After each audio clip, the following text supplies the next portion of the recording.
of all have to meet net zero emissions. That's, again, as I say, just over 6 years from now. Next, please.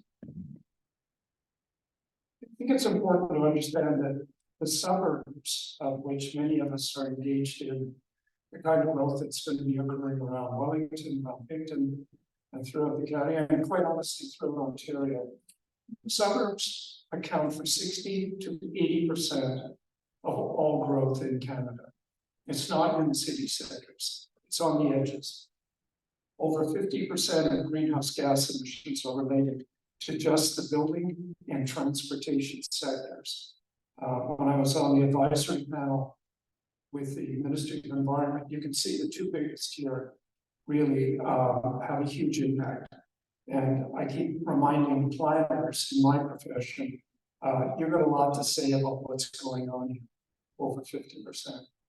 Billions and billions of dollars are going to be spent now on infrastructure based on current standards that are not in line with where we need to be by 2030 or by 2050. Next, please. I think urban design considerations are really important.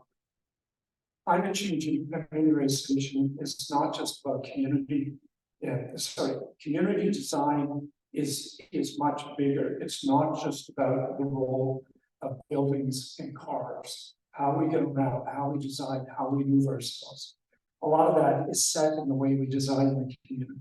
So we look at mobility options. This is a community I worked on the design of some time ago in Markham. We need to think about how do we live, how do we move between live, work, and play. And I think really what's important, this is a 5-minute walking distance. In fact, it's less than that. This is a 2.5-minute walk. And I keep reminding students I work with, if you look at the beginning, the center of the community, the bus stops here, the opportunities for people to walk, the greatest amenity, the kids' play area, where you take your dog for a walk, you can get to that in 2 minutes from anywhere in this community. The roads aren't loops off of loops, they take you where you want to go. They give you views down into the valley system. They get you up to the shops over here in less than 5 minutes. You can do that on foot. We need to think about, do you need 1, 2, or 3 cars where you live? And to facilitate what you need to do on a daily basis. The other metric that I use is a 5-minute walk is 400 meters. And that should get you to some shops, transit, a school. And a 10-minute walk, which is 8 minutes, is 800 meters. Should be able to get you to higher level shops, a high school, for example, and a variety of different connections in the community. And it's understanding those relationships, the way you design a community is allows people a lot more freedom. They can get to the daily needs. Kids get exercise by being able to walk to school. And you don't need the car for everything you do, which is the typical suburban conundrum that you run into. So we need to think about ages 80 to 80 when you've got that mobility. And can density actually be built together with transit, even if it's modest transit, even if it's shuttle system? If you're building a community and there's no transit, people are forced to buy a second car or even a third car. And the third car may sound strange to some, but in typical suburban areas, the third car is very close to the average in most suburban areas. Next, please. So what does it take to get to net zero? If we think about the different building forms, if you think about 1, 2, 3-story buildings, single semis, townhouses, what I would call lower density, you can introduce solar opportunities, Can batteries, switch on recording? geo exchange pumps, And if you get the roads line corrected, 15 degrees either side of east-west, you maximize solar opportunity, solar penetration into those homes. And if you're smart, sweet tree planting in the summer months will shade the front of your house. The leaves fall off and you get the solar penetration in the winter months. We look at 3 to 4 stories, and I'm talking about communities like Picton, Wellington, that you would find through Prince Edward County, not big city densities. 3 to 4 stories can get you the stacked townhouse form. You can start to add further in the type of photovoltaic array we can do on a rooftop, geo-exchange systems, gray water systems, heat pump systems, all start to kick in and start to reduce greenhouse gas emissions. We start to look at 5 to 8 stories, which would be considered higher density. You can further add a different level of photovoltaics, geo-exchange, district energy, microgrid battery, rooftop solar, and solar parking canopies. Solar parking canopy, very simple, where you park the car, there's a canopy above it, it's a solar array, you can charge your car. I was just on the design review in Kingston, and they've already started introducing those with schools and different community buildings, and even some areas in the industrial areas. It's free if you get if you got to pay for the camera, but the energy you can use is there. Next, please. I think it's really important. I've done a lot of work in urban design related to public health, the relationship that exists there, and a number of. I was approached almost 20 years ago by the medical officer health of the region appeal, and he said, "I want to get back into the planning game. You guys are designing communities, and I'm stuck trying to deal with chronic disease. People aren't getting enough exercise. They can't. The curves are way too far apart. It's not the best situation to encourage walkability." And he said, walking is the #1 exercise. Walking and swimming are the best exercise for chronic health, particularly type 2 diabetes and a number of other ones. So I started working with him on a number of initiatives. You may have heard of the Lancet Health Journal. It's probably one of the most respected journals in the world on health. Well, they put out a report on health and climate change. And they stated the effects of climate change on 9 billion people in 2050 threatens to undermine the last 50 years of global health gains. They see the impact of health lost through climate change, setting, instead of going forward, we start to go backwards. Their 5-year action plan included transitions to clean energy, buildings, and community design. They were also looking at the opportunity to develop low-cost active transportation, access to green spaces in order to reduce rates of cardiovascular disease, obesity, diabetes, and respiratory diseases. Now, this is from healthcare practitioners. This isn't from urban planners. This is where urban planners need to sit back and say, okay, I get it. I think I begin to understand what we've got to do and how we need to work together. Next, please. So we need to refine the carbon equation. Industrial Revolution, the Midlands of England, 1850s, 1860s. I think it's important to understand that embedded carbon is the total emissions in the development, manufacturing, production, and shipping of goods. Previously, we're really focused on what we call operational carbon, which would be every time your furnace fires up, when you start your car, that's operational. Embedded carbon is what goes into all the products that we live with, that we work with. And some people that I've been working with are saying embedded carbon is probably a more important consideration than operational carbon. Next, please. And part of the embedded carbon is the law of diminishing returns.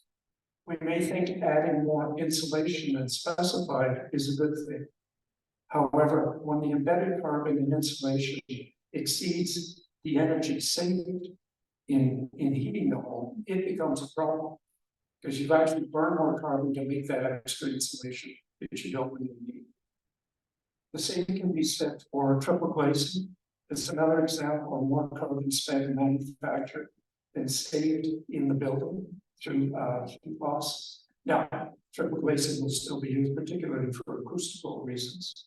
Concrete is a huge consumer, a container of embedded carbon. And they're now looking at bricks, again, huge heat and firing, containing huge amounts of embedded carbon. And different building companies are now looking at laminated brick panels that can be used as part of construction. Next, please.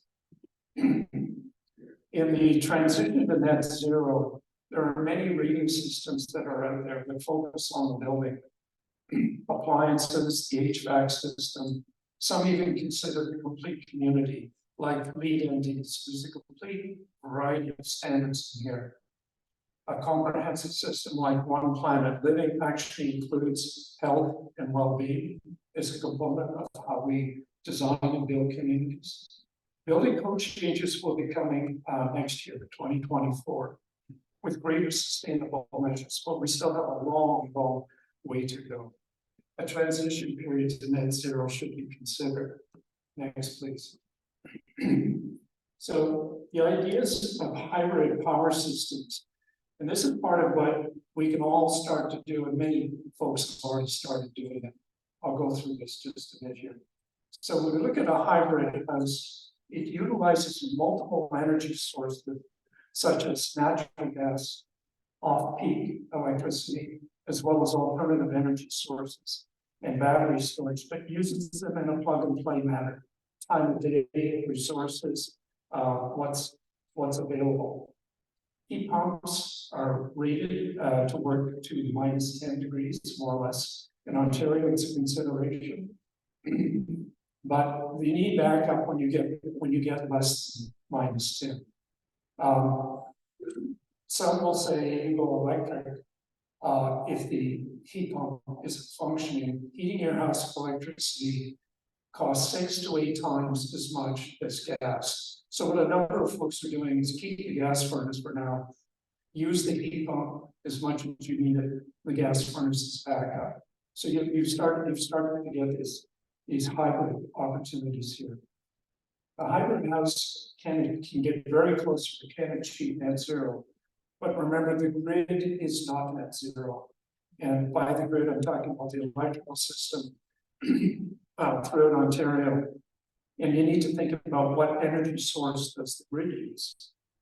Right now in Ontario, it's using gas, which is one of the most efficient throughout North America. When Ontario converted to gas, it's the single largest drop in greenhouse gas emissions in North America at that time. So it's a big change, but it ain't cheap.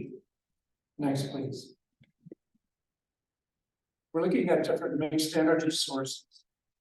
Fifth generation systems energy provision can deliver net zero through thermal building systems, cold weather heat pumps, modest solar arrays for geo exchange, on-demand hot water, battery storage, and even in some areas, it's certainly in urban areas, the amount of heat that goes into the drain in the sewer system in the morning with everyone taking a shower and a bath and trying to get out the door. They've been able to wrap coils around the sewage system in areas that are being rebuilt and pull that heat out of there. And there are also new tech systems on their way, which are quite promising, which include solar shingles and solar glass. And the day you can get glass starting to capture photovoltaic energy will really be quite amazing. They say that's about 5 years away. Next, please. So the immediate opportunities There are incremental smart replacements that we can all make in the home. Appliances have about a 12 to 20-year lifespan, and the replacements swap over. It can include an induction stove. They're 98% efficient. A gas stove is only every 36% efficient. That heat goes up the side and into the room. Cold weather heat pumps. Heat pumps are now tied or outselling gas furnaces. That's probably a pattern we're going to see continue. New roofs can include modest solar, so it's not an expensive add-on later on. You can pair solar with battery storage in the basement. It can be moved around. Battery storage systems can be the size of a toolbox that you can move around if you need to keep your fridge going for a couple of hours during a power outage. Or it can be like a Tesla Powerwall in the basement. It can keep your whole house running for a while. There's an on-demand hot water link with Geo and boiler unit. And even there's a company out of Montreal right now where they're setting up a system where the electrical charge, if you have an electric vehicle during peak, you can come in, you can draw from the power on the from your vehicle to run your car during peak time from 5 to 7 o'clock, then you charge it up overnight when it's cheap. Next, please. The Ontario building boom, we're facing growth, major growth in Ontario for years to come. Building and infrastructure is going to cost many billions. Standards need to look at 2030 of fifth generation.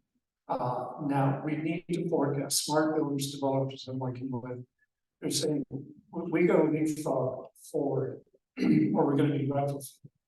No one is going to renovate a new home or rip up a new road once it's built.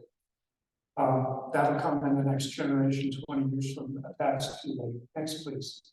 There is some good news. I'm borrowing here from some of Chris Turner's work with an article in the New York Times. Global transition of fossil fuels to clean energy is rapidly accelerating and is unprecedented.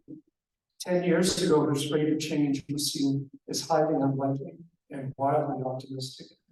In many cases, new tech is actually a better financial model than fossil fuels. Next, please. There is some good news. Renewable energy has become the primary new electric source on world grids, not necessarily true in Canada. Electric vehicles now account for 14% of new sales. It was just 2% 5 years ago. The Tesla Model Y just overtook the Toyota Corolla, is the best seller on an international global scale. And the last mile transit, where if you've got transit to get to a location, but you're still going to walk that last mile, the last couple of kilometers to home, that's when a lot of people say, you know what, I'm buying a second car. It's the middle of February, I'm going to freeze. These little shuttle buses now are electric charged. They do the last mile, and they run continually through neighborhoods. This is being run in testing in Hamilton, Guelph, Ottawa, parts of Brampton right now. Next, please. A little more good news. Renewable energy will replace coal as a primary global source by 2025. That's a huge shift. More investment now coming into solar than oil production. Again, not true in Canada, but on a global scale, it is true. And the GDP, well, this is really important. The GDP is still growing, while the emissions curve is starting to flatten. So we're not going to go broke trying to get all of this done. Next, please. Just wrapping up here. So the estimated end of century temperatures have dropped from +6, which would have been catastrophic. So right now, some of the estimates are looking at +2.4. That's still very dangerous. We still have a long way to go to bring that one down by the end of the century. These are just small partial victories. And I think it's important, Chris Turner noted, Politics is a lagging indicator of the climate fight. Clean energy is well on its way, and it's not waiting. And you can see that province by province, country by country. The politics is helping components hindering as we go forward. And the last one, please. So in conclusion, we know climate change is real and accelerating. The suburbs are our major growth centers. What is your community position to reduce emissions by 45% within 6 years? And new growth can lock us in and perpetuate the same old problems, or it can be a positive step in slowing climate change and reducing today's burden on future generations. Thank you.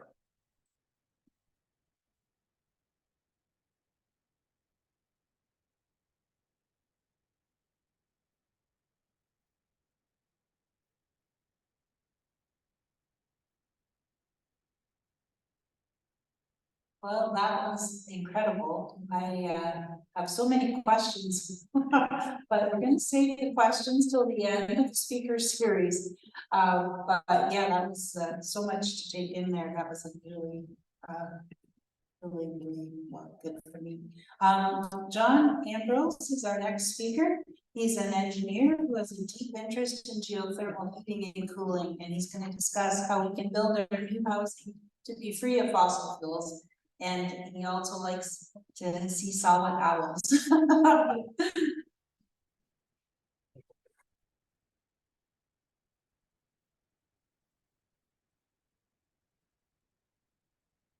Hey, it's showtime.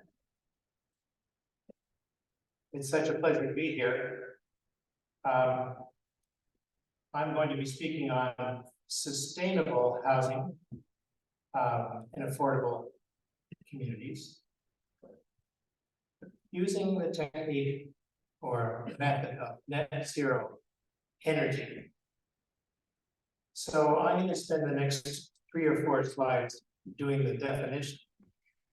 But first, we always start a talk off with a grabber, or attention grabber.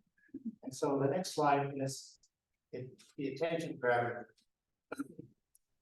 Here's an energy problem that occurred in Texas. Texas means warmth. Here's a snowfall that ended everything. 21 deaths. $195 billion of damage. Gas plants failed, 30 gigawatts. That's about 40 nuclear stations. Power grids failed. And what my talk is about today is safe buildings with net zero energy. So the next slide is going to be about my vision. And because we're in a church, this looks like engineering, but it's a lot philosophical. There's a spiritual side to this, because it's all about how we can care for the world for future generations. So the vision I have is to help communities fight climate change. Fight climate change, that means cut carbon dioxide. Create safe sanctuaries in cities in case of climate disasters.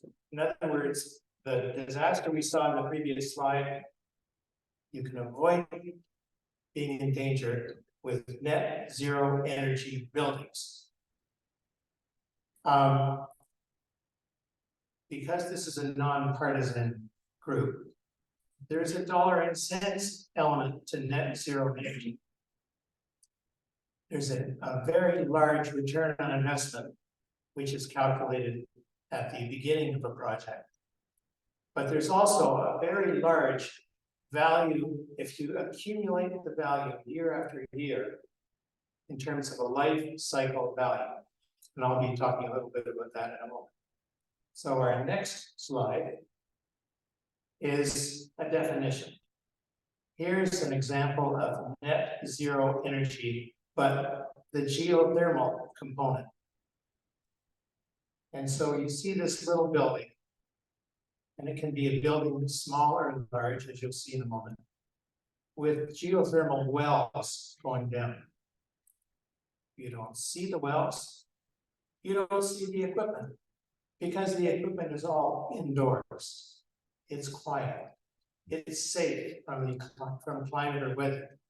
Therefore, the maintenance is low. So, net zero energy, in my definition, is a combination of geothermal in the ground and electricity, which you can get either by the grid or from a solar array. And so let's go to the next slide. So the magic of this, how many people are science-based students? Okay, so we've got sense. Okay, so I am going to excite you with some science. What this is a graph of 12 months of temperatures outside and in the ground. What's outside is the curvy line. So in the wintertime and in the early spring, we see it's very cold outside. The dotted line is what the temperature is 10 feet below the ground down to 1,000 feet. It's very steady at 10 Celsius or about 50 degrees Fahrenheit.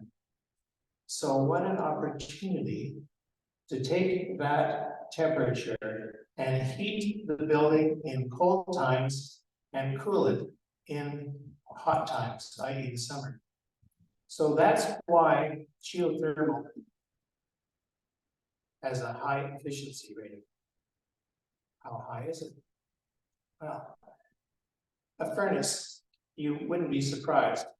Natural gas, or I should say fossil fuel furnace, has an efficiency of about 90 or 95. So does an electric air conditioner, about 90 to 95%.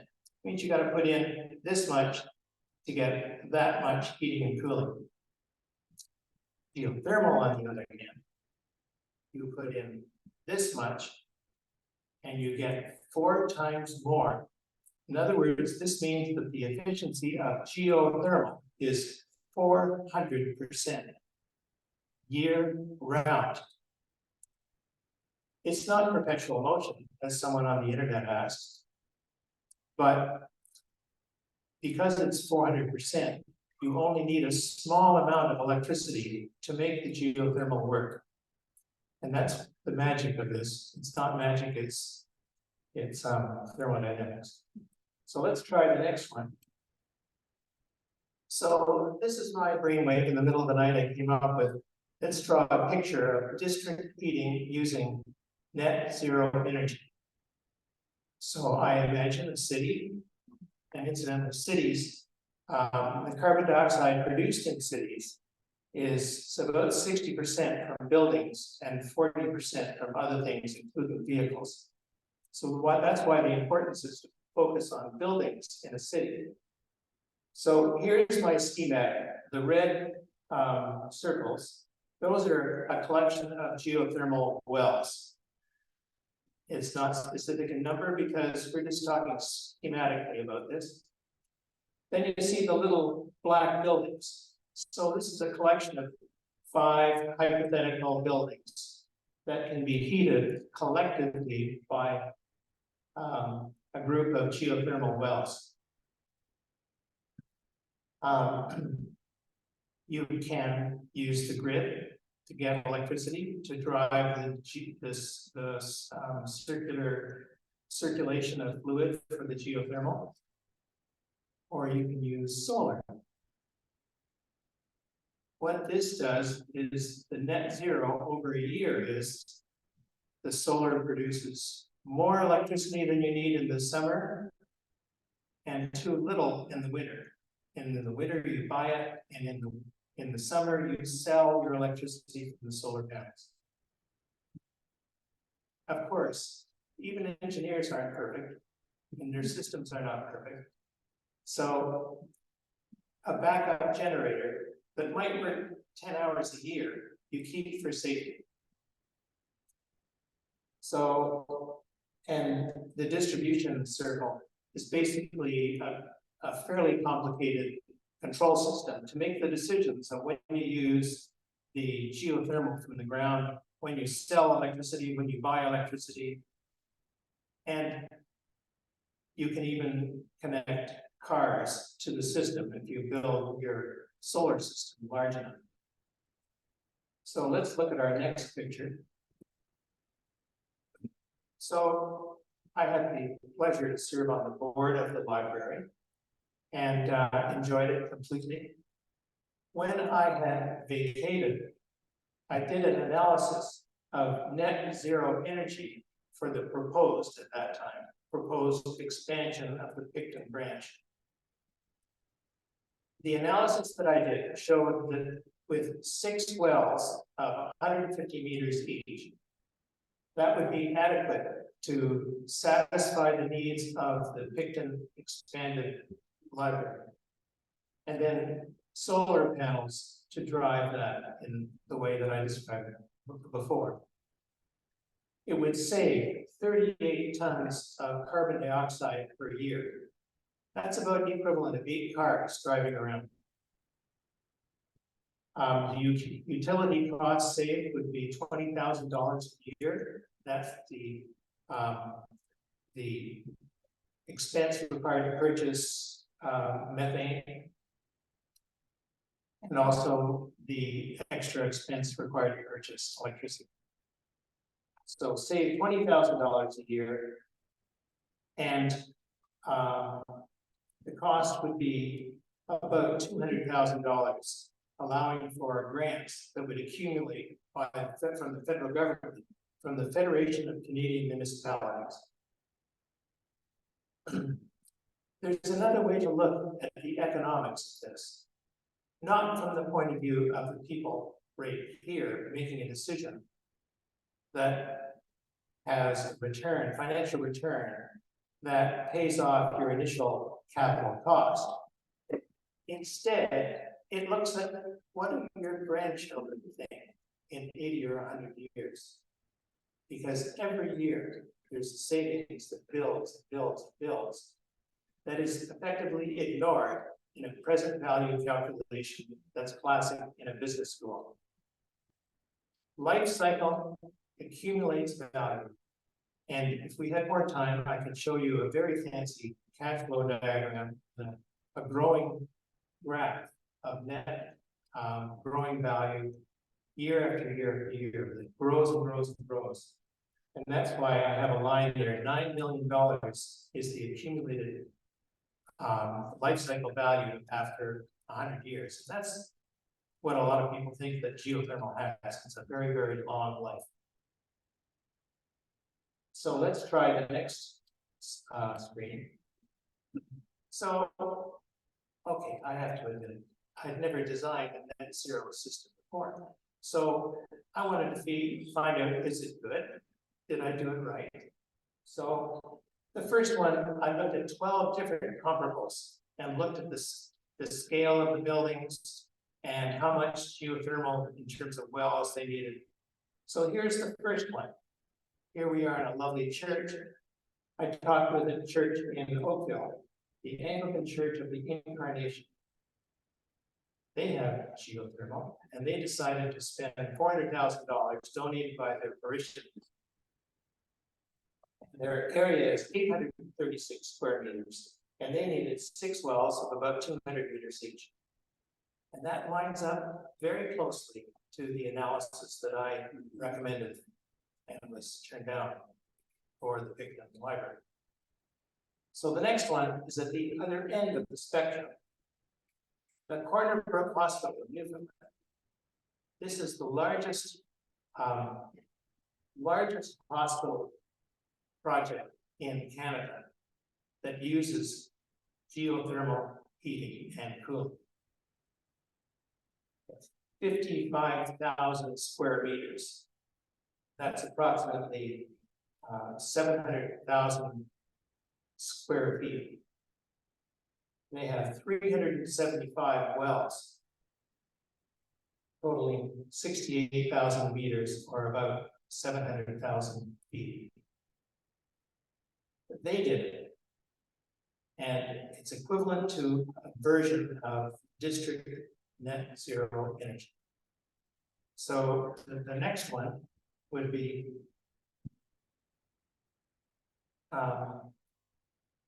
so financial analysts in the investment business love to do graphs. And so what this is a graph, and the solid line is the size of the building for each one of these 12 different cases. And the dotted line represents the meters of geothermal wells that each project had. And I need to trouble you with the formula that brings these two graphs together. But you can see, the bigger the building, the more geothermal wells. And that's what told me that the design recommendation for the Picton design was reasonable. So the I want to leave you with a dream. My dream is Prince Edward County buys the Queen Elizabeth School and refurbishes it and uses net zero energy to make it safe for the occupants, low cost because of low utility costs. And so that's the next slide. And here's the drone's view looking down. And so I don't have any of the right numbers, but I am guessing at it. I guess this is the 3,000. Thank you. Thank you very much. 50,000 square feet divided by 10 is about 3,000. These are meters. Anyway, 3,000 square meters, the area would be about 50,000 square feet when we make the conversion. So thank you. Excellent. And if that's the case, it would need 18 wells of 150 meters deep.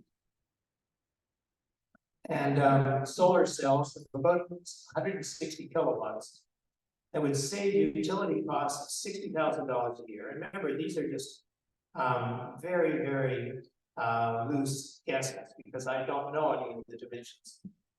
Life cycle value would be 25 million, and the extra capital cost over and above refurbishing it with natural gas and electricity would be about $2 million before grants. And we don't know what the grants would be, but I suspect the Federation of Canadian Municipalities would help us out on that. So what happens if we did this? Well, I imagine smiling faces.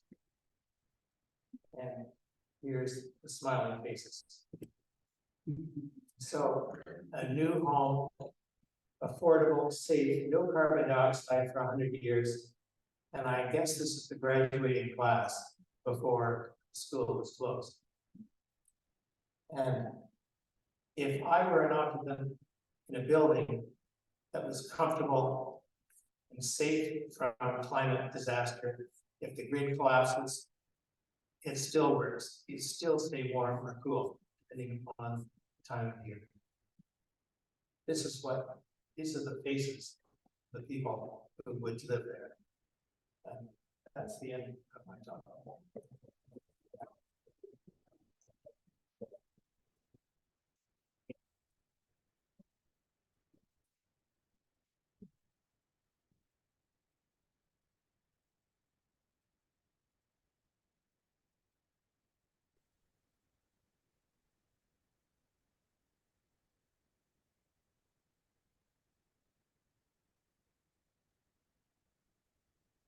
Well, thank you, John. I love that vision and that dream. I think that's would be great to be taking and refurbishing these schools and making them safe community living centers for people and net zero. Amazing. Our last speaker is Victor Doyle. I have the pleasure of hearing him speak just last month in Kitchener. He's the lead planner, or was the lead planner of Ontario's Greenbelt Plan. And he's going to discuss the hidden and large costs of sprawl housing.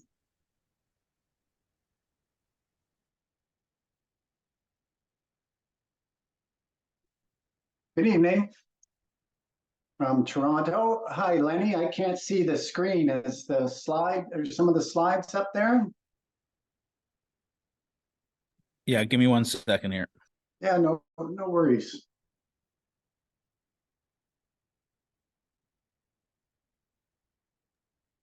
Is it the one called integrated? What's the name of it? I think it's called Bay of Quinte Okay. Green Party Annual Meeting. Can you see it now, Victor? I have to share screen, maybe.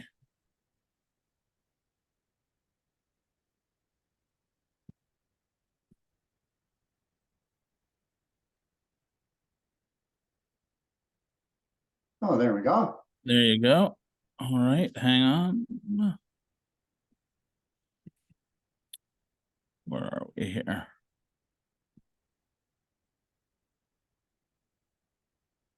I've just got to find the full screen here.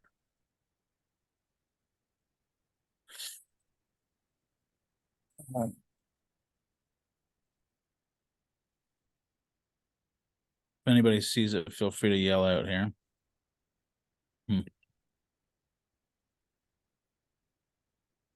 Maybe I have to just pull this down a bit. There we go. Okay. Can you see that, Victor? Yes, I can. Can you? Yeah. Can the people in the room? Yeah. And can you hear me okay? Try again. Can you hear me okay? Now try. Go ahead. Testing 1, 2, 3.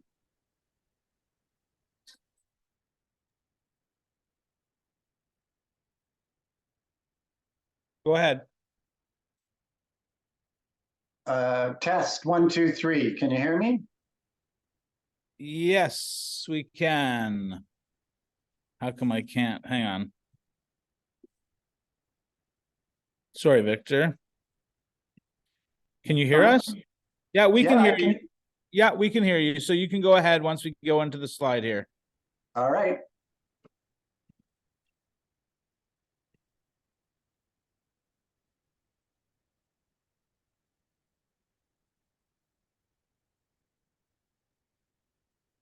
All right. Well, we will start. I think most of you have heard of Elon Musk, and one of his companies is called SpaceX, and this is a cartoon of the base he wants to build on Mars. Next slide, please. But last time I looked, I didn't think there was any air or water or farmland on Mars. Or maybe there is, but I think we should focus our efforts on this beautiful blue planet right here. And there's an old adage, many of you might have heard, it says, think globally, act locally. Oh, what happened there? We can go back one slide. Well, Yeah, I don't know. Hang on. What happened to it?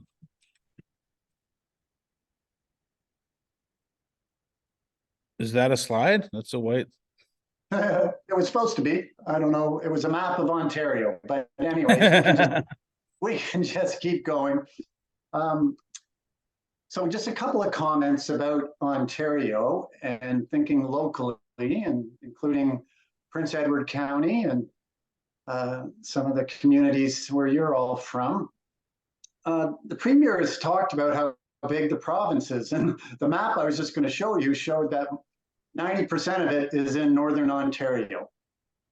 And I'd say 70 or 80% of Ontarians live in Southern Ontario. It accounts for only 10% of the province. And we need to manage that space a lot better than we have been in terms of sustainable growth and development. And the other thing I mentioned is time. So your municipalities do, they create official plans and they're often like 20 or 25 years. But when we pave the landscape, it's basically permanent. There's no turning back. And so we really need to think hard about when we do, expand our communities and pave over this land, because that's all we have forever in this part of the world, in this part of the province. And so this slide just talks about what we've learned in terms of developing the landscape. And we know there's a really direct connection, a relationship between land use and the environment. And you heard both Dan and John talk about that from a climate change and energy perspective. But it has a lot of impacts on infrastructure. And Dan talked about the billions, probably tens of billions of dollars we're going to need in infrastructure, let alone the hundreds of billions that we already have. And I think it was John referred to life cycle. So often when we're planning our communities, historically, we only looked at the capital cost of building roads or schools or sewer and water pipes. But it's really important to think about the full life cycle of infrastructure, which is the capital expenditure building it, but then you have to operate it, and then you have to maintain it. And most of all, you have to replace it at some point. And often we never considered the maintenance, operation, or replacement costs. And so in 2009, the federal government, or at the federal level, they've said all municipalities need to follow these rules by the Public Sector Accounting Board. They sound like very knowledgeable people, and plan their capital infrastructure, or their infrastructure and their capital assets on a life cycle basis. And I'm going to come back to this last bullet about the environment because, next slide, please. We've, for decades, been arguing about the impacts that urban sprawl has on our farmland, our water, our natural areas, forests, and wetlands, but that hasn't been convincing people. And so for the last 20 years or more, and probably more so the last 10, we've been trying to get politicians at the municipal and provincial level to understand the financial and physical impacts of urban sprawl. And Canada-wide and in Ontario, these figures are from 2012, we have infrastructure deficits of 100 billion in Ontario, 170 billion in Canada. They're probably a lot higher than that. The pipe with those percentages just shows the state of our infrastructure and whether it's in need of upgrading or repair. And what we've discovered is that low density development, whether it's residential, industrial, or big box retail, simply does not pay for itself. It creates what we call a structural infrastructure deficit. There's just too many kilometers of pipes, sidewalks, wires, roads, curbs for that development to ever pay for it, the full life cycle of those costs. And so we're never going to catch up. Next slide, please. And so there's been dozens and dozens, if not hundreds of studies trying to quantify the cost of infrastructure when we build more compactly versus when we developed in a more very low density pattern. This one is from Calgary. It was done by the IBI group. 2009, but basically they felt they could save 32%. If you look below these blue figures down here, are $11+ billion by building just 25% more compactly than historically. Next slide. So here's Calgary, and there's newer ones. Where are we here? We're in Ottawa, and they've just updated this. They've got a new one now. But from 2013, and they showed on the left, high density urban creates a positive cash flow over time, whereas lower density and rural, scattered rural stuff, housing in particular, does not. Next. please, Lenny. And here's Peel, very highly urbanized municipality. And on the left side of the chart, they said, well, if we accommodated 50,000 people through redeveloping in our existing communities, it would cost 86 million. If we went somewhat more denser out into the farmland, 124, and even less dense, 174 more million. And this was just for water main and sewer, let alone all the other pieces. Next slide, please. And so what we're seeing is just this litany of research showing that low density development does not pay for itself. And our politicians need to know that. And they need to engage in this type of analysis or get their staff to. And I had an old colleague who used to do new councillor training when new municipal councils got elected. And he would say to them, the most important decisions you're ever going to make, and by the way, he is a former planner, but he's recovered. I think he's okay now. And he said, the most important decision you're ever going to make is about planning your cities and communities and the investments in infrastructure, because they are permanent investments and need to be tended to forever and all time into eternity. And I'll just commend this book to you. It's called Perverse Cities. It's about the hidden subsidies that we give to low density sprawl. And I think it's a really good book.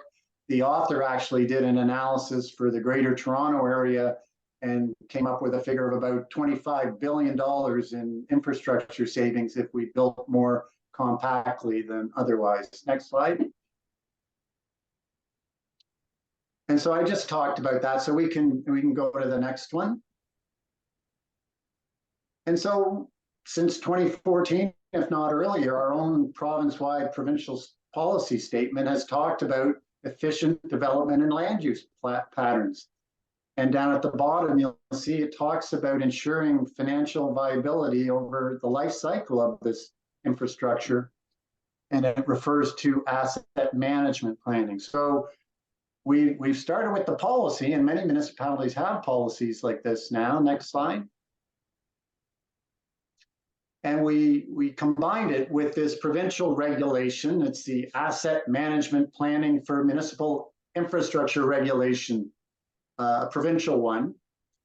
And it basically sets out the requirements to do this life cycle planning for infrastructure. I forgot to mention disposal of used infrastructure. And so the Municipal Finance Officers Association, which really interacts with all your municipalities, it prepared a guide to help people understand this. And the province has said, if municipalities do not do this and follow these guidelines, essentially, or regulations, they're not eligible for provincial funding for infrastructure. Next slide. And so these numbers are pretty recent. If you just look at we'll start at the top. The current provincial government thinks they're going to spend $140+ billion over the next 10 years. That was from 2019. They've committed $400 million to a bunch of communities this year. These are smaller communities typically. You can see the various ministries that are involved with infrastructure. And down on the bottom right, that's just a sampling of, well, I think it's a total of all the provincial infrastructure that's out there. And other than schools, that's really not dealing with any of the municipal infrastructure within your communities, maybe some of the bridges as well. So it's a big deal. Next slide, please. Just before I go to the externalities, so a lot of municipalities are saying, okay, provincial government and federal government, you need to give us money for infrastructure because we're in this infrastructure deficit. It's a structural and we can't afford it. And yet they're failing to realize that that old adage, there's only one taxpayer. So every municipality in Ontario, every mayor has their hand out to the federal and provincial governments asking for money, but they're just asking for money from all of us. like they're asking every community in the country and province to support their own community. And likewise, I pictured a comic strip where every mayor was in a circle and they had their hand in the other mayor's back pocket looking for money. So we really need to stop that and make sure our own communities are planned so they're fiscally sustainable. Now, one of the things we haven't talked that Dan and John alluded to is the externalities of sprawl. So worsening human health. Dan referred to the medical officers of health. Chronic diseases are on the rise. They're costing us billions of dollars annually. Moving to the right, the increased greenhouse gases. We know low density stuff generates way more. And all the costs associated with climate change and severe weather and the impacts we've been seeing, such that the insurance companies aren't even going to insure us anymore.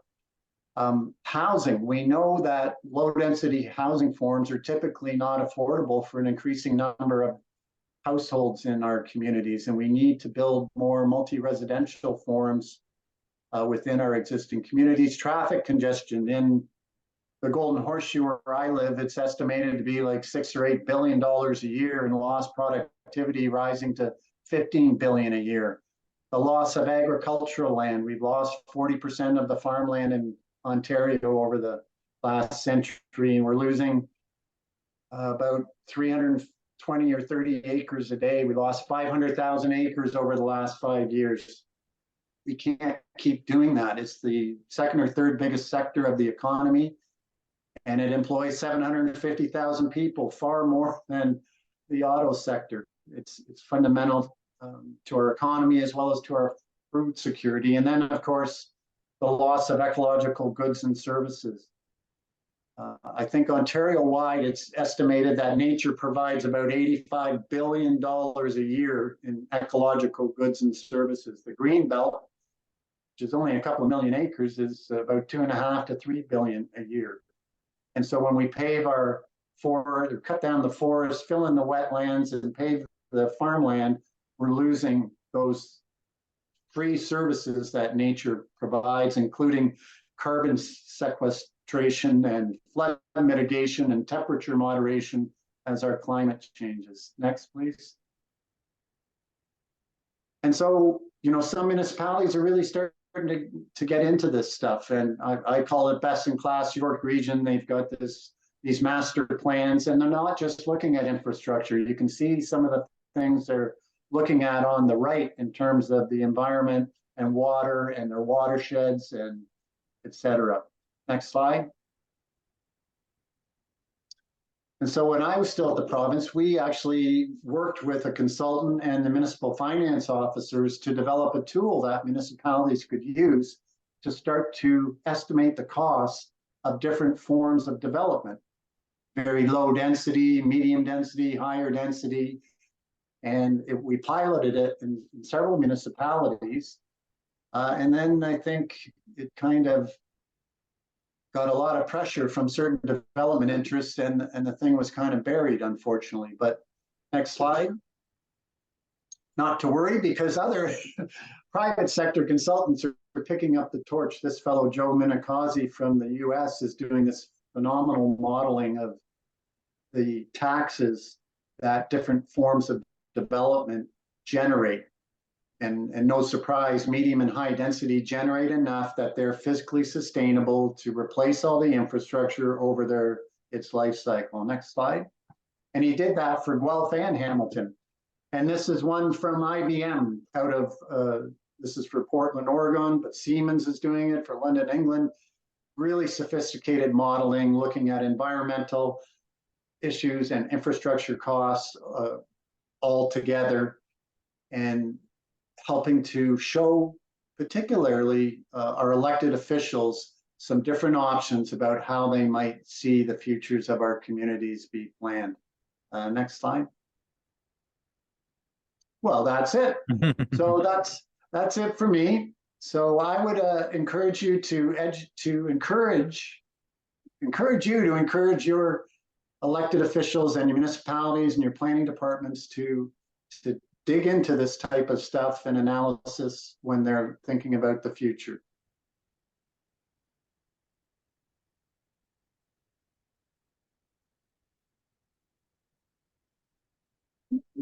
don't have any questions on the.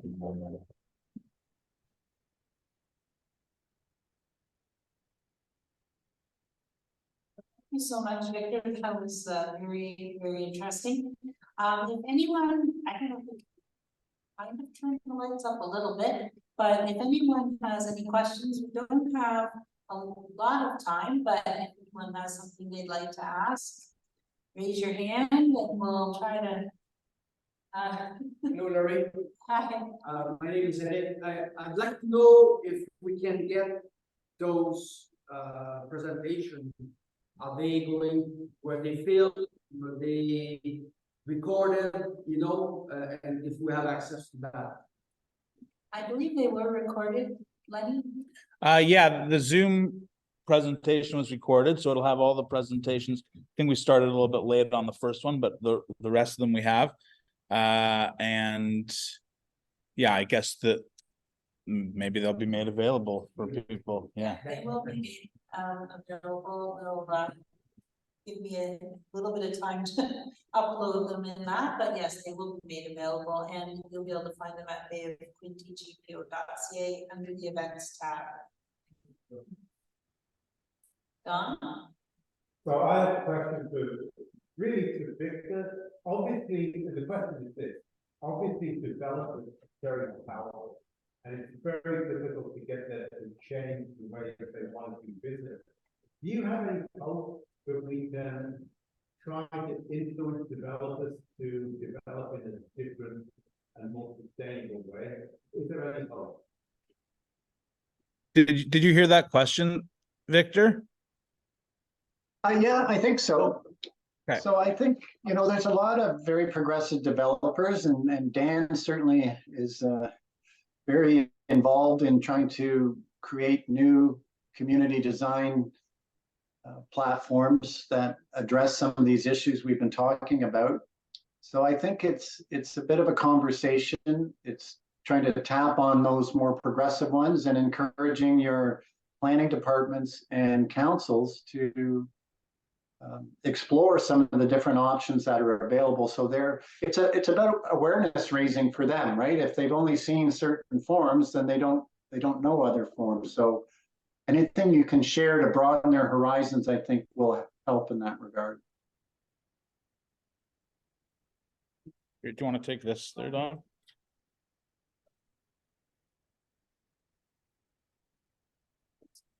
Hi, Victor. I would just add to that I think it's important when the community is facing new development, and the county in particular does not have a lot of growth in some time. Growth is starting to happen now, or interesting growth is happening. It kind of looks like it was going to jump ahead and slow down, but it will pick up. And I think the most important thing is you've got to be ready. You've got to have your ducks lined up if you're going to be negotiating with builders, developers. Most are quite reputable. There are a few that are not so great, but they're business people, and they want to go ahead and be able to build in a manner that's predictable. They know what the rules are. They're going to be able to make a reasonable profit at the end of the day. So, for example, the municipality really needs to have a good official plan that's up to date, that includes urban design, it includes sustainable programs, it includes all these contemporary documents. You've got to have secondary plans have to be up to date. New documents that really give municipalities a lot more say sitting at the table would be an urban design guideline. It will set out the best the principles for urban design, that you don't end up with a sprawling subdivision that you need a car to get around in. And it's designed in a manner that allows a clear pattern of traffic, but also it enables pedestrian connections, linkages, walking distance to schools. Quality of architecture, you don't end up on the street where it's just a row of cars parked in front of it, and then a garage, and then a house. That's old school suburbia. We don't want to see that. You gotta bring the house up the street, so you got doors and windows and architecture facing the street, sidewalk, street tree canopy over the street. All of these things, so an urban design guideline document sets a lot of that out. You need a sustainability document. Most municipalities have this. And it sets out what are the standards required by the municipality in conformity with the building code. But then, what are the initiatives that can be ramped up that can bring forward a higher order of sustainability? And what municipalities do is they say tier 1 is all of the existing stuff we've got to do anyways. Tier 2 is how do you improve insulation in buildings? How do you improve energy delivery? Tier 3 takes you even further than that. And well, those are really important because, first of all, it sends a message out to the development community. We've got our act together. We know what we want. These are the rules. And in fact, 3 years from now, tier 2 is going to be our standard because we've got to hit 40 to 45% reduction in greenhouse gas reaction in 6 years. And so it will grow. So anyway, these kind of documents are necessary. Unfortunately, the county does not have these documents. So a developer who can come into town and say, I want to get on with my project. I know what the rules are, what I've got to do. If I don't have to do that other stuff, which by the way, I have to do in Port Hope over in Kingston, then I don't have to do it. So you need to have staff that's informed, well-educated, they've got the right documents behind it, and council has to be supportive of staff and not to be afraid to say, you know what, we welcome you here as a regular builder, but we do have standards we'd like to see you follow. And if you don't, then we've got to have a serious discussion. It's not like old days when the council say any growth is great. Those days are gone. You need to have the documents, staff, education, and the ability to sit down at the table and talk turkey with the builder and developer. And to be quite honest, most of them are ready for that discussion.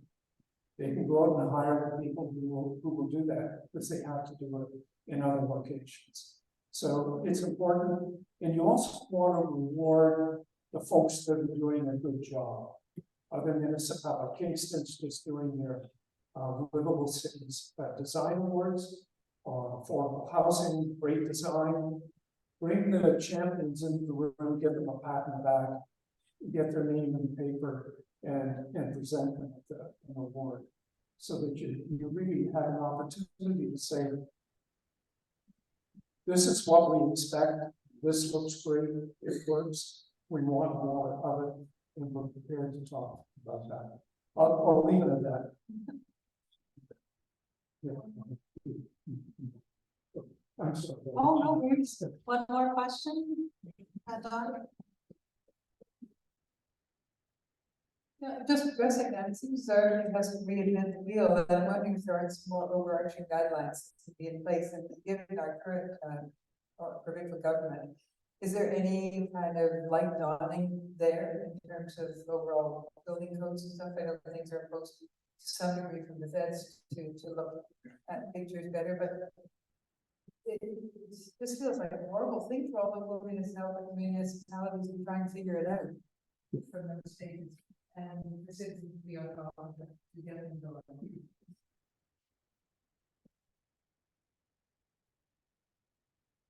I can take a shot at this, Victor, if you want to jump in later. You raise a very good point. First of all, not everyone has to reinvent the wheel. In fact, a lot of really good standards get copied over and over and over again. The good ones, and that can help. it's getting those documents in place. Now, in order to get those documents in place, there is a consultation process. I've worked on the sustainable guidelines for the town of Whitby, and we went through 3 different sessions of public consultation with the public. We had 3 different sessions with stakeholders like the building industry, all the departments, transportation, planning, etc. So there is an opportunity to comment on the process as it moves forward, which is really important. Particularly politicians love to see support at the local level to support this. And a lot of them can actually be quite streamlined now. This is sort of new stuff 10, 12 years ago. Now it's really should be a standard requirement.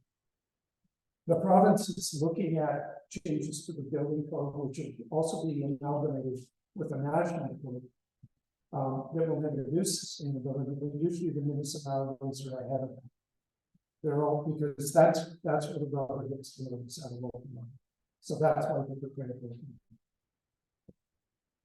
Victor, do you want to comment on that? In other words, the need of every municipality to reinvent the wheel. No, I think Dan's covered probably what I would say as well. We do, where I was at the ministry, and they still have them, there's some manuals and handbooks. Planning by design, for instance, is one of them. And if you went onto the ministry's website, you could see that, and it has some of the best practices summarized there.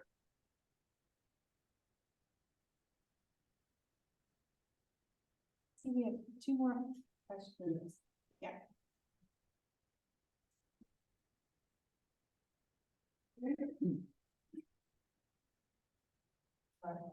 My name is Nicole Chevalier, and I have a petition here tonight.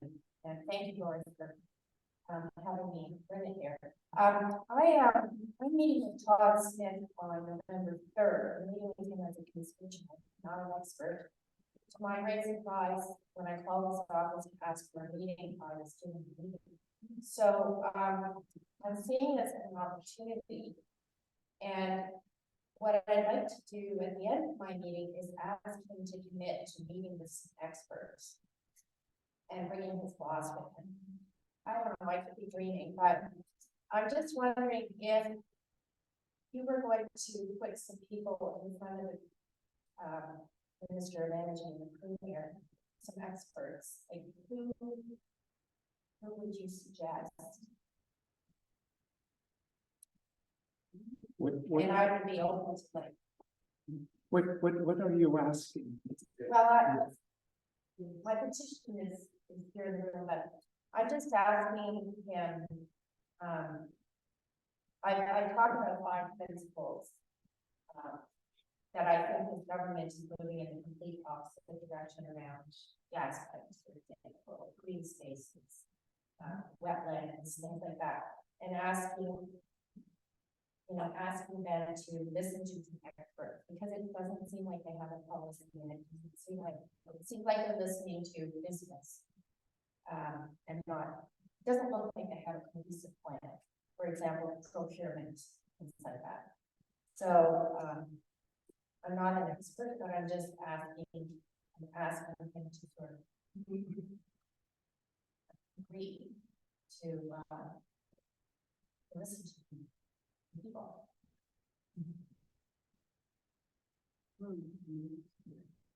Yeah.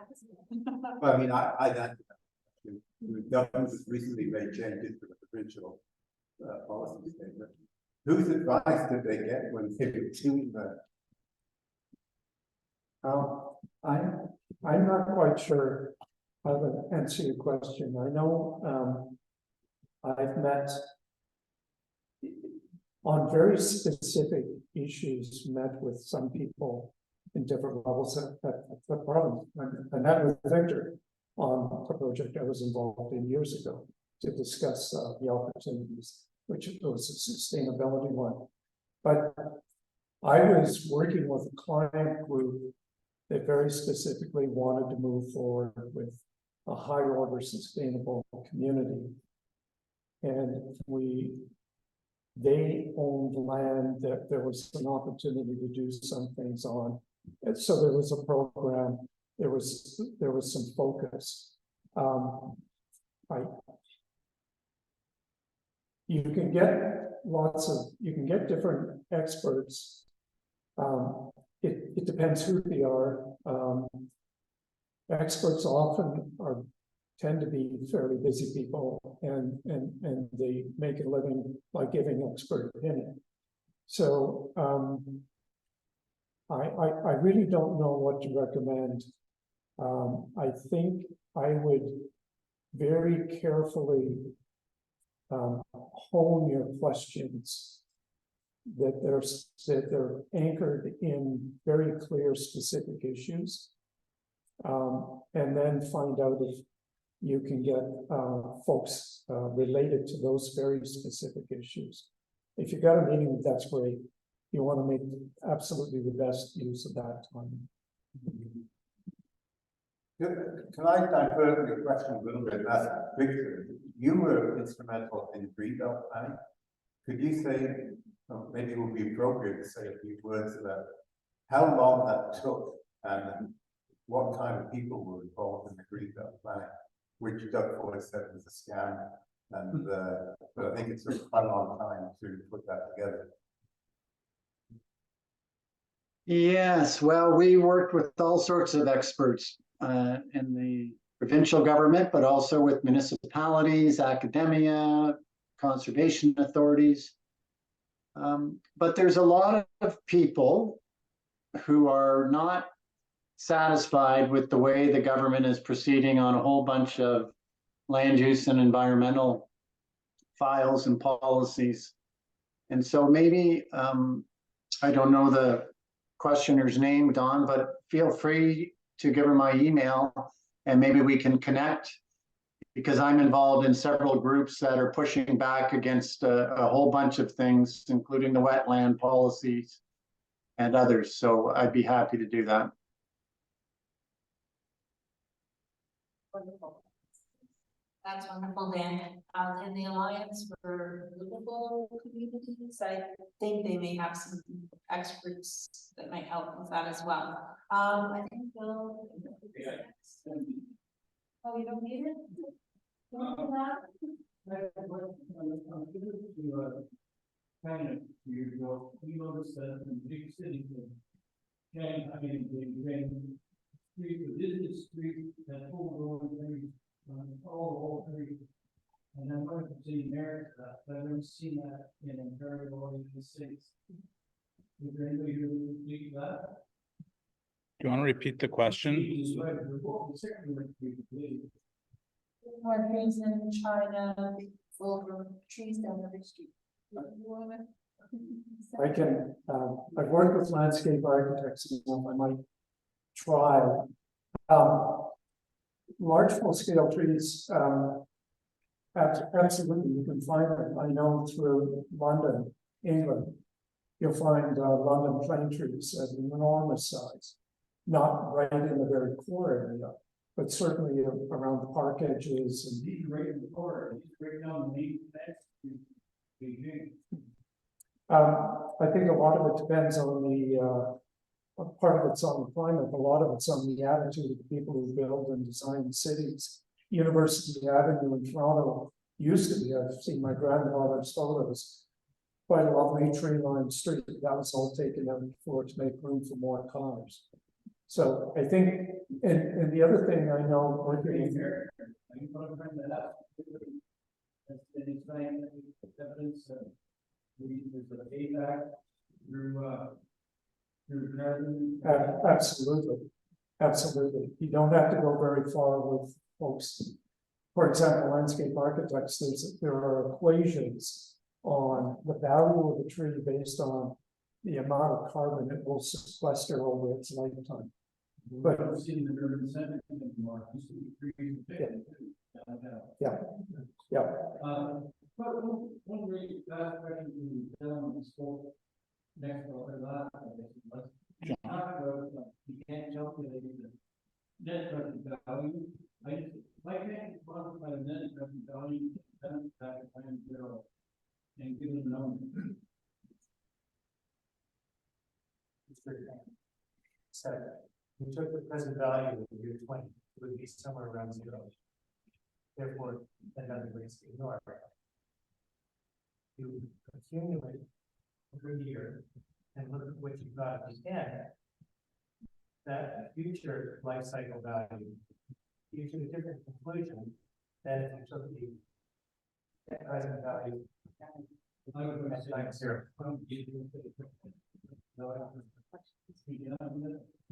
Well, you can, and but it gives a distorted answer.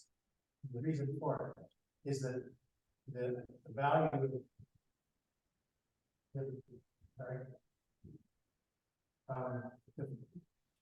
present value of every year in the future becomes less and less important because the benefit, like saving the utility costs, divided by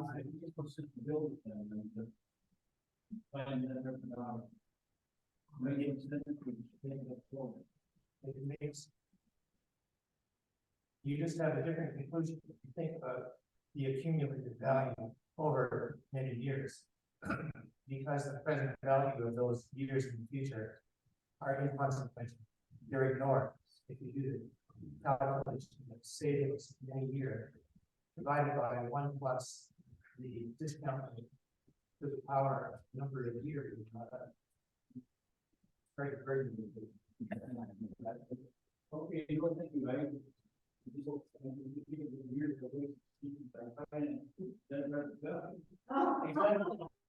Well, it's based on people who buy and sell stocks. You know, make a decision today. Politicians who have a 4-year life cycle, they want to make sure that the return on investment is high now, but it ignores what happens. Yeah. And it's really a surprising thing. Thank you. Thank you. I have one more question, and then we can let our speakers be free, but we can continue to go and My name is Robin Riley. I would say that all 3 presentations focus on the issue or the idea that in the long run, these are the things that we're doing. But again, our political cycles are 2, 3, 4 years long. And so I'm just wondering, what are the kind of, this is a Green Party session, what are the political adjustments that have to be made to tip the balance a little more strongly in favor of the long term? I think, England is an example where there were commitments to a certain amount of electric cars in the near future, but now they're saying, no, that's great in the long run, but they can't afford it right now. We were challenged right today. So how do we tip the balance in the long run? Because it's true that in the long run, lots of things make sense, but they don't necessarily make sense.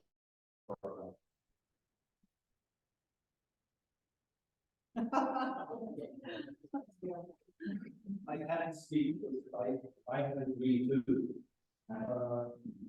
I have volunteered team people. From Prince Edward County, it's working for the past 5 years to create affordable housing. We have purchased the school. We looked at buying, they wanted to give us Queen Elizabeth School. So I said, yes, I want that school, but no, I don't want it. Because it's so difficult to try to create affordable housing in Prince Edward County in Pinecrest School. But you're right, is a geothermal because we've been attempting to work with Ontario Hydro, Ottawa Renewable Energy, and Otter Energy and Enbridge to do that very thing, create a net zero and a green building, because it's all high carbon in all of these schools. And there's like 1,000 empty schools in the province of Ontario that are being torn down and put into building blocks. So we have one. It's fully paid for. And when you look at the building, it's 50–60% completed. we've completely spent the last few years to try to get political will to say, we want to finance that kind of model. We're being called up by people all over the country and the United States.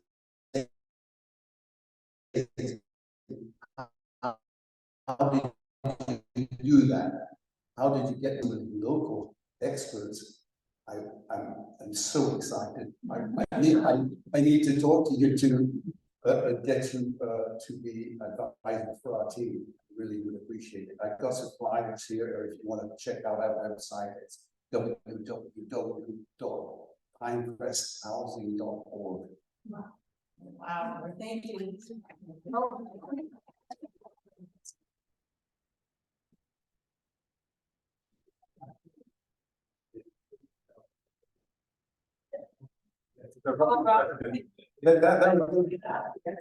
That was a critical question. We honestly wouldn't be a critical meeting. But let me address it. I think it's all of us who tend to be short-term focused instead of long-term. So it's easy to blame politicians for being short-term focused. We vote for them. You know, we had the land acknowledgement, and our vision is people look 7 generations into the future. We don't know 7 months into the future. We want short-term progress. So I don't know how to answer your question. I think we get the politics and the politicians we deserve. And if we are all ourselves looking for a short-term gain in our lives, we can't be surprised that our politicians feel the same. So that's not a great answer to your question. I think it's something that we struggle with all the time.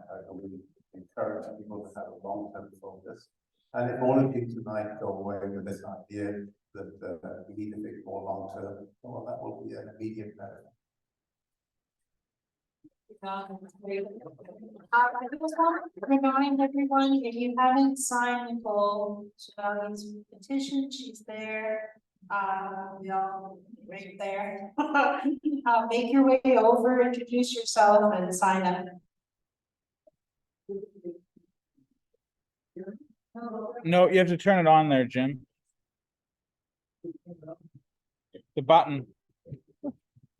The button. This is why we have to be helping us. I don't know. All right, so should I stop this now? I ask everyone